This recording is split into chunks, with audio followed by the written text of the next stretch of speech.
100 wins as a head coach? I don't really pay attention to that stuff. I haven't had the success that some of the guys who started at the same time that I did as a head coach, so you kind of throw it out of the window, man, after a couple seasons that we've had the last 2 years. So I just want to focus on where we are right now. Coach, in the growth process of a young team, how important is defending home court, especially in games like tonight where you're trying to keep that momentum going? Yeah, I mean, it's important for every team.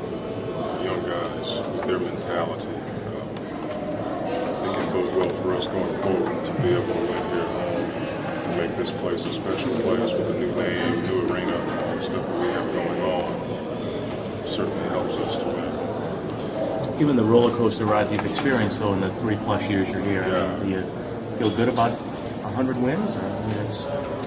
Gosh, I mean, you know me, my focus is on tonight, first quarter. I just can't even get my mind around it. I feel like I'm like skipping steps by even talking about that. I got to really focus on first quarter tonight, making sure we have a good prep in there and making sure all of our rocks are look under everything before we go into the game. I just can't even get my head wrapped around that kind of stuff.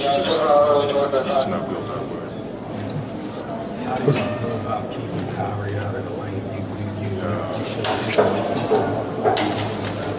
Yeah, we have to. I think we're going to have to do that all year with everybody, just because we don't have a big rim protector that a lot of the major teams have.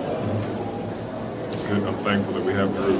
Drew is a guy that really gets his head on the ball, but he's going to need help, especially in pick and roll. We can't allow him to get past our pick and roll defense without some resistance, because then it's 4-on-3, sometimes 5-on-3 if he does. So we may have to keep him from getting the ball at some point.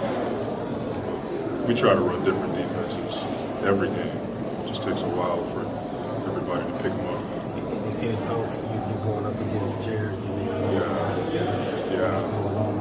Yeah, just be good to see him.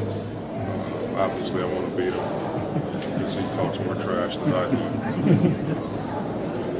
But I'm just so proud of the way he's come along as a pro. It was one of the hardest decisions I've ever had to make, was allowing him to leave, just because I knew we'd lose a lot. But we had to take a step back to go forward. But I'm really proud of the way he's handled himself. He's been really good in the last few years, and I'm glad he had one of his best years playing for us. Having spent time with Kyrie in the summer at the Team USA camp, did you glean anything from that on maybe how to defend him, the best way to try and keep him out of the lane? No, he doesn't really. He'll be nice if you go ask him, but he probably doesn't like me much because I was all over him at the USA camp. I think he's so gifted.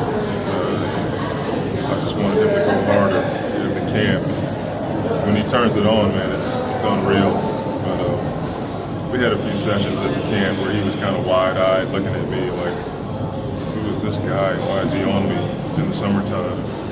I just think he's a wonderful player. I just want to beat him. Well, he scored 20-something points for your team during the scrimmage. Well, that was the first time I got to coach him. Yeah. In the practices, he was always playing with Tibbs. So I got to coach him in the blue-white game.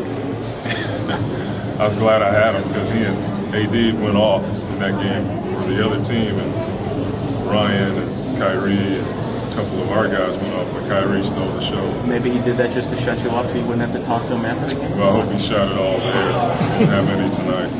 But I went to Africa with him too, and got a chance to spend some time with him. Kind of smoothed it over a little bit. We got along pretty well in Africa. How does Ryan Anderson's return impact the three-point opportunities for the other shooters on the team? Ryan impacts everything. It allows AD more space, our guards more space.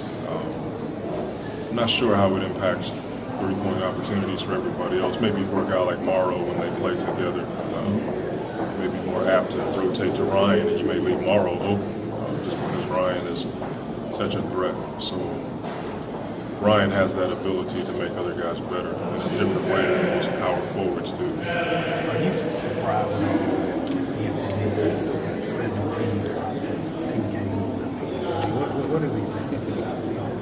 actually thought he got 10 2 games ago. When we look at the film and we do our own stats, we counted 10. So I'm not surprised he does that in practice. I don't play one-on-one with him anymore because he, got to keep my confidence up. So when I play my son, I have something left. But the thing that I want him to be is a late jumper. I don't want him jumping first. That's how we got into trouble last year on offense. He's really been disciplined in that. He's got such great timing. The numbers are high. I'm a bit surprised that he has so many. He may end up with 10, 11, 12 in the game. It may not be a big deal to him. It's nice when one's on inside out of the basket, one on the perimeter. That was beautiful. That's what he did in college. When we looked at his stats, I looked at how many times he blocked jump shots. It was amazing how he could recover to smaller guys or quicker guys and block the shot. Kyrie really turns it on in the fourth. He's leading the NBA in the final quarter points the last 7 games. Do you save anything? Do you game plan for that specifically at all defensively? No, you just hope you have a cushion. But you got to throw different looks at him for sure. Maybe put some size on him, which Drew has.